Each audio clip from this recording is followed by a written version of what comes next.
July 15 ရက်ကြာသပတေးနေ့အာယုံဥစုတောင်းခြင်းအစီအစဉ်အစပြုဖို့ဗမာနကျမ်းတစ်ပတ်ကိုဖတ်ပြပါမယ်။ယေဇကျေလအနာဂတိကျမ်းအခန်းကြီး33အငယ်7အရှင်ထာဝရဘုရားမိန့်တော်မူသည်ကားငါအသက်ရှင်သည့်အတိုင်းသို့သောသူသည်အသေးခံခြင်းအမှုကိုငါနှင့်တတ်သည်မဟုတ်သို့သောသူသည်မိမိသို့သောလမ်းမှလွဲ၍အသက်ရှင်ခြင်းအမှုကိုသာငါနှင့်တတ်၏ဆုတောင်းကြပါစို့ကောင်းကင်ဘုံ၌ရှိတော်မူသောအဖမြတ်စွာသောဘုရားသခင်အပြည့်ရှိသောသူတို့ကိုကယ်တင်ဖို့ရာကိုရရှင်ဘုရားသခင်သည်ဤလောကသို့ကြွလာတော်မူသည်ဟုသောစကားသည်သစ္စာစကားဖြစ်တယ်အကျဉ်းမဲ့ခံရအပ်သောစကားဖြစ်ပါတယ်။ထို့ကြောင့်အဖမြတ်စွာသောဘုရားသခင်ယနေ့အစီအစဉ်အစလေးဆုံးသုံးပါးကိုတော့ပါရှိလက်လူတို့သည်နောင်တရလက်နောင်တသို့ခေါ်ခြင်းကကြွလာတဲ့ကိုရောကိုလက်ခံလက်တိုင်းပြည်အကျိုးမိမိလူမျိုးအကျိုးမိသားစုအကျိုးမိမိဝန်းကျင်အကျိုးကိုဆောင်ရွက်နိုင်တဲ့နိုင်ငံသူနိုင်ငံသားအသီးသီးဖြစ်လက်တမ်းဖို့ရာကိုရောကောင်းကြီးပေးပါမည်အကြောင်းသခင်ရှိခရစ်တော်ရဲ့မြတ်သောနာမ၌ယူသည်စွာကျေးဇူးတော်ကိုချီးမွမ်းလျက်ဤနေ့အစီအစဉ်ကိုလက်တော်ထဲသို့အနံ့ဆက်ကပ်ကြပါရဖပါဗျာအာမင်တခြင်းအမှတ်73ချီးမွမ်းခြင်းကျူကောင်းကင်ဘုံရှင်ဘုရင်မြတ်အားချီးမွမ်းကျူရချင်ကြကြဘာကြောင့်လဲပြည့်လွတ်ရွေးနှုတ်ကဲ့တင်ရှင်အားတန်ပြိုင်အေးကျူချီးမွမ်းကြပါဒီဘုရားရှင်ဒီခဏဖတ်တော်တဲ့အတိုင်းပဲအပြည့်ရှိတဲ့လူတွေကိုသိုးတဲ့လူတွေကိုတည်ခြင်းမှုကိုမနှစ်သက်ပဲနဲ့နောင်တရရင်လမ်းလွဲသွားမယ်အဲ့ဒီလမ်းကနေပြန်လာရင်သူတို့အသက်ရှင်ခြင်းကိုပေးဖို့သူဘုရားကိုချီးမွမ်းတဲ့အနေနဲ့သူကဲ့သို့သူများကိုမေတ္တာပို့သတဲ့အနေနဲ့ဒီဆိုချီးမွမ်းကြပါစို့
နေ့အတွက်မြန်မာနိုင်ငံအသင်းတော်ပေါင်းစုစစ်တောင်းရကော်မတီရဲ့စစ်တောင်းချက်နှစ်ချက်က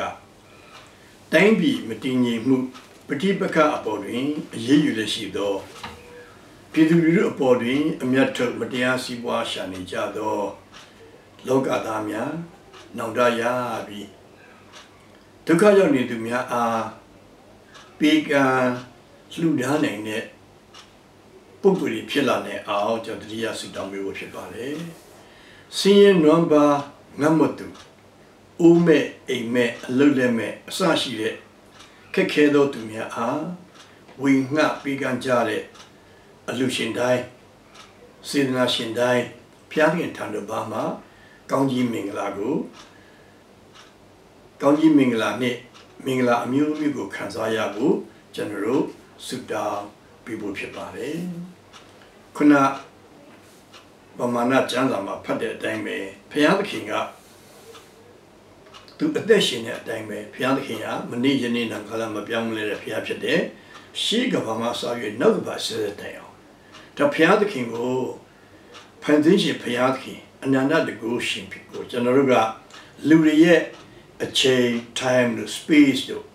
မင်းတရားတို့တိုင်းလို့မရဘူးသူအနန္တတကုရှင်လူကိုတိုင်းလို့ရမယ်ဆိုအစဖြစ်တယ်အဆုံးဖြစ်တယ်အဲ့ဒီဘုရားသခင်ကဘာပြောလဲဆိုရင်သိုးတော်သူအသေးခံကြီးအမှုကိုသူမနဲ့တတ်ပါဘူးတဲ့သူနဲ့တဲ့အမှုကတာ၍နဲ့တဲ့အမှုကဆိုးတဲ့လူဟာမိမိဆိုးသောလမ်းမှလွဲပြီးတော့တနည်းအားဖြင့်နောင်တရပြီးတော့အသက်ပြုပြင်ပြီးတော့အသက်ရှင်ခြင်းအမှုကိုသာဘုရားခင်နှစ်သက်တယ်ဒါကြောင့်ကျမ်းစာထဲမှာသူအရာနဲ့ပတ်သက်ပြီးသခင်ရှိတုံတင်တဲ့အရာလေးတခုရှိပါတယ်အဲ့ဒါကဘာလဲဆိုရင်ရှမတ်တဲ့ခရစ်ဝင်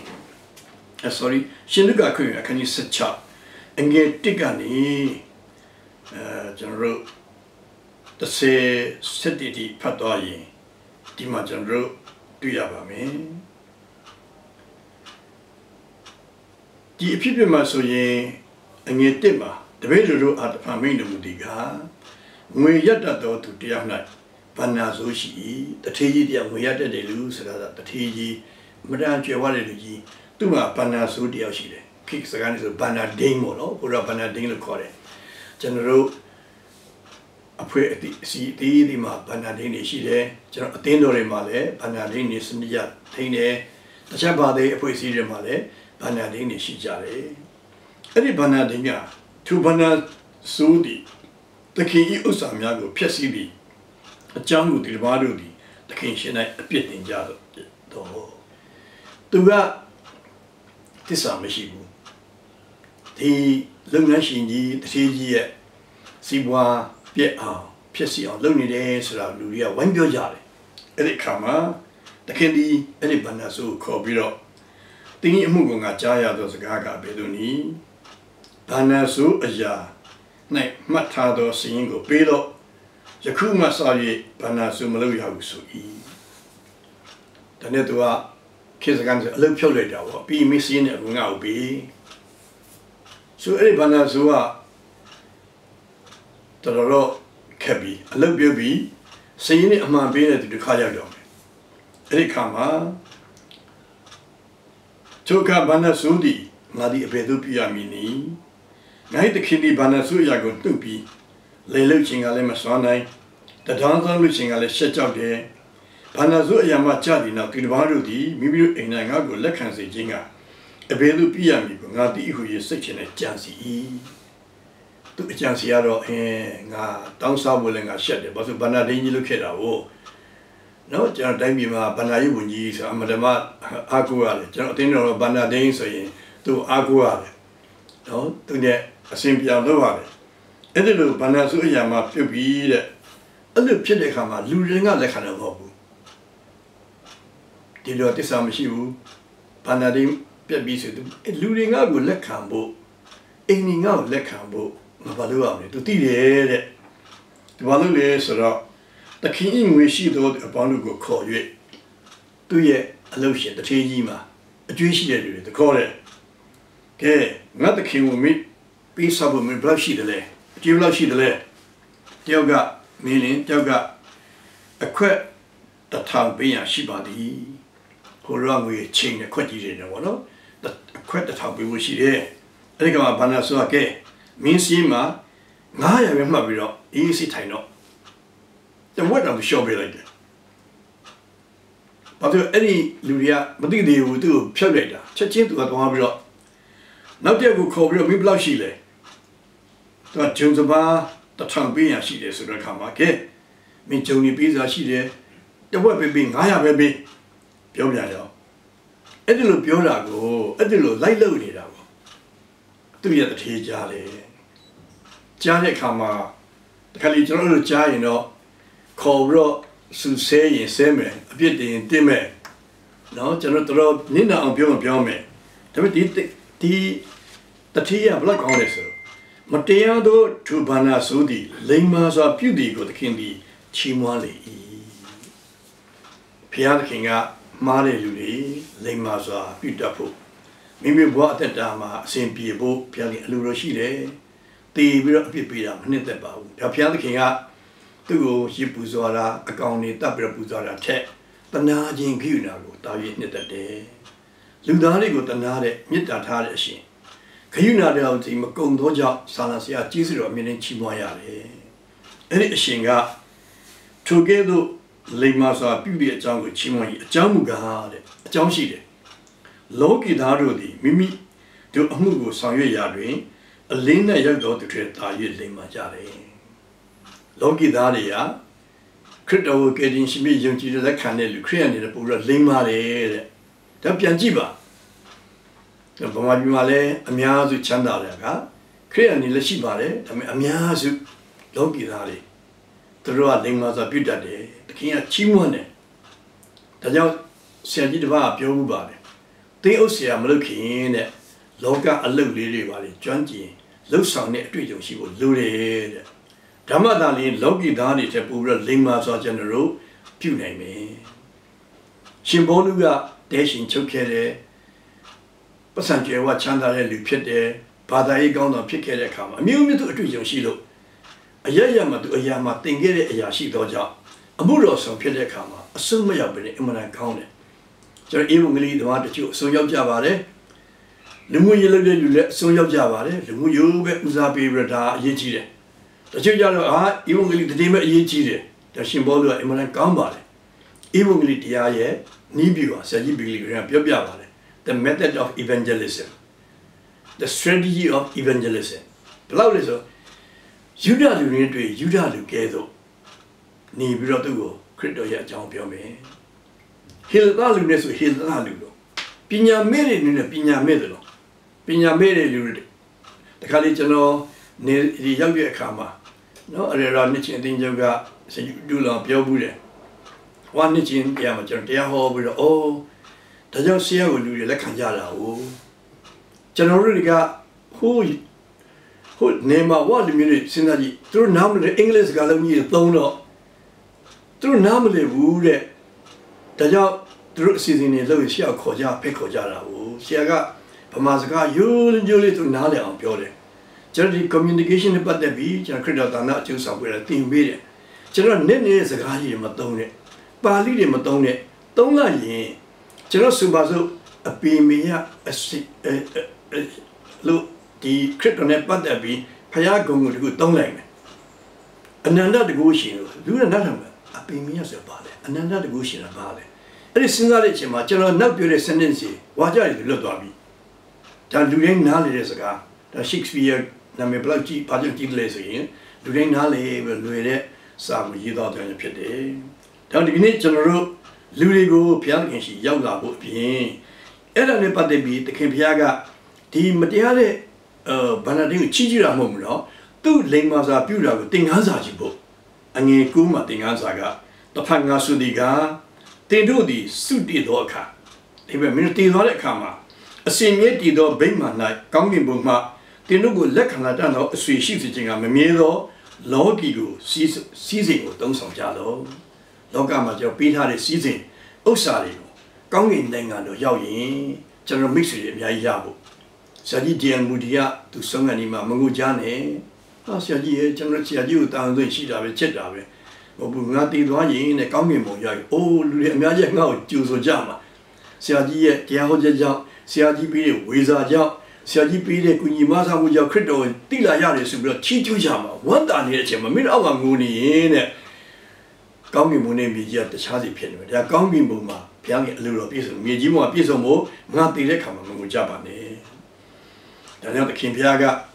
ဆက်ပြောပါတယ်ကျမ်းရှင်ချီသူတွေအနည်းငယ်သောအမှုမှာတစ္ဆာရှိရင်ကြီးသောအမှုနဲ့လည်းတစ္ဆာရှိမယ်လူတယောက်ကိုတစ္ဆာရှိမရှိတိုင်းတာခြင်းပညာရှင်ကြီးတယောက်စီးပွားရေးပညာရှင်ငွေပဲပေးလိုက်ငွေပေါ်မှာတစ္ဆာရှိမရှိနောက်တော့ကျွန်တော်တို့ဒီတာလုံငန်းလူတွေခါမှာတခါလေခေါ်တော့ငွေကြီးလေးခိုင်းတဲ့အချိန်မှာကျွန်တော်ကဒေါ်လာပြားနာစာပြန်အပ်တယ်အဲ့ဒီကမှတချို့တွေကပြားရည်ရခဲ့မှာဆိုတော့မအပ်တဲ့လူတွေအဲ့ဒီလုပ်ငန်းတွေကိုကျွန်တော်ယုံကြည်လို့ပေးကြတယ်နောက်ကြတင်းငယ်တဲ့ကိစ္စမှာတစ္ဆာရှိရင်ကြီးသောအမှုမှာလည်းတစ္ဆာရှိမယ်ကြီးသောအမှုကိုလည်းဖျားခင်အပ်မယ်ဒါလောကီစည်းစိမ်ကို300ပြီးတင်တို့တွေတစ္ဆာမရှိလေမှန်တဲ့စည်းစိမ်ဘယ်လိုရမလဲဖျားပေးတဲ့စည်းစိမ်ကိုဖျားခင်အလိုတော်ရှိတဲ့ကောင်းကင်ဘာနာစုဖို့ saying that Miago Kuni Maza, the Adilu Maza, the Kaliban Sujan Pede. And I do jump Tony below Piakin Bimley. Daltinodi, Longi Sigulagal, Piakin Sigulagal Macanemu, the Loga and Nibu, like Homo Bene, Loga that is Lingmadulu, Gongimbo, Young and Donzia Shibo, Gongimbo, Young and Swedish Shibo, Jarugudini, Pia Pete had a Loki Caesar, Miago, a Dongu Bido, Pana Sujabazu, Sudan Jabazu, Gongimbo Nashido Mudo, Pamiasado Piakin. Sodo to the Mimi Mupi, the Jimugram Netapa. Sodo Lama Lela Bido, Coruscant Tando Piangle Jimugo Netapare. Don't get it, thank you, Jima, Paka, Pilare a chain. Keke Shilare a chamber. Madini Muri Pilare a chamber. Pidu Podi, Amia took the Madiasi was Shani, Loba Damiago. Now Daya be. Coruscant Nuko die, Pupian let. Attention Jin County Minglo Yashibo through County Peterbo Ba Sekege do Lulishiga Gomo Piachin King Bido Mimi Chewa Jintegani, Matea Yumi, the judge Yumi, Liz Jap Piambidalo. Osa the word was saying Lamia Pidlo, Yaku Karin, Jatangima, Madeado Siwa Api, Chewa Chandale Pogododi, together Pilomesoye. The Kekea Kala Jihema, thank you, Pida, Mia Rudy, Chanda Jin Yale, Mingla Pimi Pidoja, to the Rugo, Nanda Ya Bido, the Mado Langani Piantela, County Pidoba, seeing Nambade Lu, Nambo de Lu, Uing Mede Lule, Lule Mesashi de Keke Dumia A, the Gave Sina Ta Bido, Bigan Sudanjare, a Lucian Mia Bia Kurogu Jesu Timbade. To the Rupoma, Christian Piankin, Logini Sene County Mingla, a Mew appear. At the winning, Tamu Pianine, such a Lamia Tamushi, the Gating Jesu, a Bengima Lumiakin Jesu Gle Kanzayabo, Drugo County Piva Miao, Mitabu Sudan Jare Kama, General Tongman Janzite, a near alone 2 jars of pitching at the Gushi Domudo. Sina se she don't getting by the King Crida Yadona Manai, you these one is the Guchimole, a 2 degua, sit down, Sakajabare Papia. Amen. See then you think about that. The Chima, they are listening though, E. Logadi, a pima my chinle. Logadaria, a pima my chema, chinle. That a lingo yard, you know, every amount egani. Through Bawa, ni chain, ni link to Tunta Bido, Logane Winjingo, a lean biname, the lean biname to the Rudy, Critota Yauda Bido, Lanki the Madia, a Tebu Yabido, Logada, Tangi Jigo, Jupi Pilabu, Drugu Mitabu, sit down to the bonnet, generally together Logi Sunday Yele, Piatkin sit down, second at the bonnet, a tip and a second at the bonnet, Piso Chimanjavaso.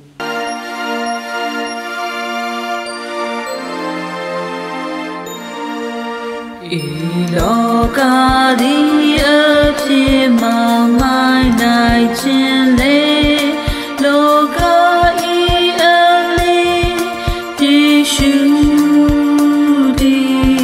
ne chini linge to bono chole ni, loka I ali dishu.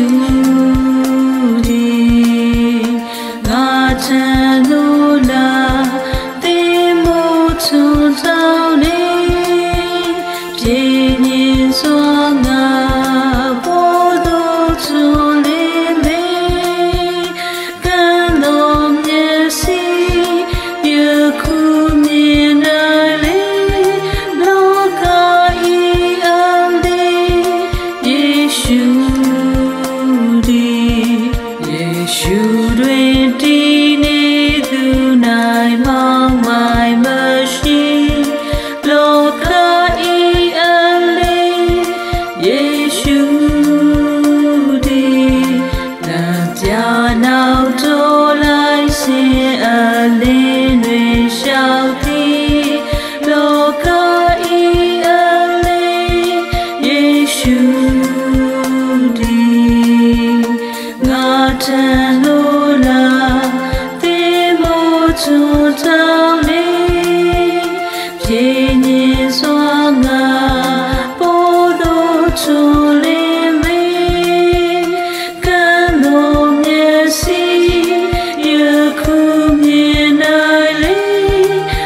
ကောင်းကင်ဘုံ၌ရှိတော်မူသောအဖမြတ်စွာသောဘုရားသခင်